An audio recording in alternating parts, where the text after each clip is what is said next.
बहुत पुराने समय की बात है जब ज्ञान और तपस्या का महत्व सर्वोपरि था। उस कालखंड में एक ऐसे महान ऋषि का जन्म हुआ जिन्होंने अपने ज्ञान, तप और दूरदर्शिता से भारतीय इतिहास और संस्कृति पर अमिट छाप छोड़ी। उनका नाम था महर्षि वेदव्यास। जन्म और बाल्यकाल, एक अलौकिक आरंभ। महर्षि वेदव्यास के जन्म की कहानी ही अपने आप में अद्भुत है। वे पराशर मुनि और सत्यवती, जो मत्स्यगंधा के नाम से भी जानी जाती थीं, के पुत्र थे। सत्यवती एक मछुआरे की पुत्री थीं और उनके शरीर से मछली की गंध आती थी। एक बार जब पराशर मुनि यमुना नदी पार कर रहे थे, उन्होंने सत्यवती को नाव चलाते देखा और उनके सौंदर्य पर मोहित हो गए। अपने योग बल से उन्होंने एक घने कोहरे का निर्माण किया और उसी समय उनके संयोग से एक पुत्र का जन्म हुआ, जो तत्काल युवा हो गया और अपनी माता को आशीर्वाद देकर तपस्या के लिए वन में चला गया। यही बालक आगे चलकर वेदव्यास के नाम से प्रसिद्ध हुआ। उनका जन्म एक द्वीप पर हुआ था, इसलिए उन्हें द्वैपायन भी कहा गया। उनके शरीर का रंग काला था, इसलिए उन्हें कृष्ण भी कहा गया। इस प्रकार उनका पूरा नाम कृष्ण द्वैपायन वेदव्यास पड़ा। बचपन से ही उनमें असाधारण प्रतिभा और ज्ञान की लालसा थी। वे जानते थे कि उनका जीवन किसी महान उद्देश्य के लिए है। तपस्या और ज्ञानार्जन, वेदों का विभाजन। वेदव्यास ने हिमालय की कंदराओं में गहन तपस्या की। उन्होंने अनेक वर्षों तक कठोर साधना की, जिससे उन्हें असीम ज्ञान प्राप्त हुआ। उस समय तक वेद एक ही थे, लेकिन वे इतने विशाल और जटिल थे कि साधारण मनुष्यों के लिए उन्हें समझना और उनका अध्ययन करना अत्यंत कठिन था। वेद व्यास ने अपनी दूरदृष्टि से यह समझा कि भविष्य में मनुष्य की आयु और बुद्धि क्षीण होगी और ऐसे में वे इन विशाल वेदों का अध्ययन नहीं कर पाएंगे। इसी विचार के साथ उन्होंने वेदों का विभाजन किया। उन्होंने एक अविभाजित वेद को 4 भागों में बांटा। 1. ऋग्वेद, इसमें स्तुति और प्रार्थनाएं शामिल हैं। 2. यजुर्वेद, इसमें यज्ञ संबंधी मंत्र और अनुष्ठान हैं। 3. सामवेद, इसमें गेय मंत्र और संगीत हैं। 4. अथर्ववेद, इसमें जादू टोना, औषधि और लौकिक विषय हैं। इस महान कार्य के कारण ही उन्हें वेदव्यास की उपाधि मिली, जिसका अर्थ है वेदों का विभाजन करने वाला। उन्होंने अपने 4 प्रमुख शिष्यों, पहला जैमिनी, वैशंपायन और सुमंतु को इन वेदों की शिक्षा दी और उनके प्रचार प्रसार का दायित्व सौंपा। इस प्रकार उन्होंने ज्ञान को जन जन तक पहुंचाने का मार्ग प्रशस्त किया। महाभारत की रचना एक अलौकिक काव्य। वेदों के विभाजन के बाद भी वेदव्यास को लगा कि कुछ अधूरा है। वे चाहते थे कि धर्म, नीति, मोक्ष और जीवन के सार को एक ऐसी सरल और सुलभ भाषा में प्रस्तुत किया जाए जो हर व्यक्ति समझ सके। इसी विचार से उन्होंने महाभारत जैसे विशाल और अद्भुत महाकाव्य की रचना का संकल्प लिया। माना जाता है कि महाभारत की रचना के लिए जब वेदव्यास ने भगवान गणेश का आह्वान किया तो गणेश जी लिखने को सहमत हुए, लेकिन एक शर्त रखी, वे बिना रुके लिखते जाएंगे। वेदव्यास ने भी एक शर्त रखी, गणेश जी तभी लिखेंगे जब वे हर श्लोक का अर्थ समझ लेंगे।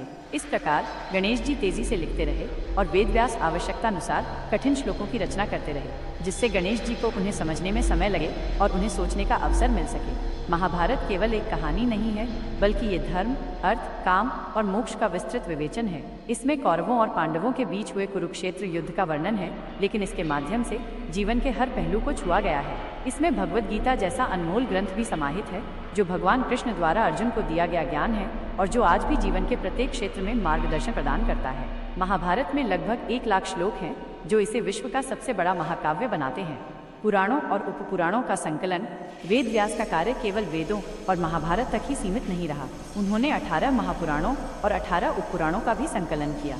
ये पुराण देवी देवताओं की कहानियों, सृष्टि की उत्पत्ति, राजाओं की वंशावली, धर्म, नीति और विभिन्न तीर्थों का वर्णन करते हैं। ये भारतीय संस्कृति और धार्मिक परंपराओं को समझने के लिए अत्यंत महत्वपूर्ण स्रोत हैं। इन पुराणों के माध्यम से उन्होंने जटिल दार्शनिक विचारों को सरल कथाओं के रूप में प्रस्तुत किया, ताकि आम लोग भी धर्म और आध्यात्मिकता को समझ सकें।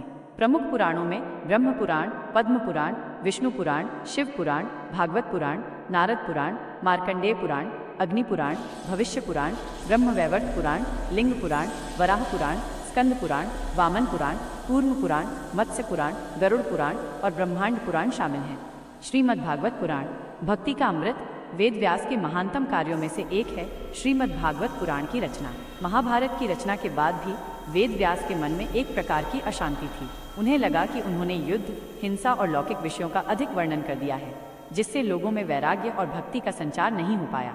इसी समय उनके गुरु नारद मुनि उनके पास आए और उन्हें समझाया कि उन्हें भगवान के गुणों और लीलाओं का अधिक वर्णन करना चाहिए। नारद जी के मार्गदर्शन में वेदव्यास ने श्रीमद्भागवत पुराण की रचना की। यह पुराण भगवान कृष्ण की लीलाओं, उनके अवतारों और भक्ति के महत्व पर केंद्रित है। इसमें मोक्ष और भक्ति के मार्ग का सुंदर वर्णन किया गया है।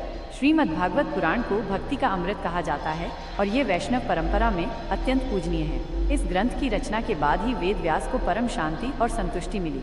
अमृतत्व और विरासत। महर्षि वेदव्यास को सप्त चिरंजीवियों में से एक माना जाता है, अर्थात वे आज भी जीवित हैं और कलयुग के अंत तक रहेंगे। उनका जन्मदिन गुरु पूर्णिमा भारत में गुरुओं के सम्मान में मनाया जाता है। यह दिन उनके योगदान को स्मरण करने और गुरु शिष्य परंपरा का सम्मान करने का प्रतीक है।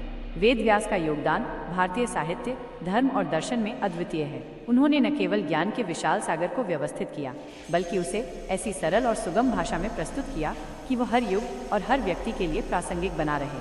उनके कार्य आज भी हमें जीवन के गूढ़ रहस्यों, धर्म के मार्ग और आत्मज्ञान की ओर प्रेरित करते हैं। वे वास्तव में ज्ञान, तपस्या और दूरदर्शिता के प्रतीक हैं, जिन्होंने अपनी लेखनी से एक ऐसे सांस्कृतिक और आध्यात्मिक भवन का निर्माण किया जो सदियों से भारत की आत्मा को आलोकित कर रहा है। महर्षि वेदव्यास का जीवन हमें यह सिखाता है कि सच्चा ज्ञान केवल पुस्तकों में नहीं, बल्कि तपस्या, अनुभव और दूसरों के कल्याण की भावना में निहित है। उन्होंने अपने जीवन का हर क्षण मानव जाति के उत्थान और धर्म के प्रचार के लिए समर्पित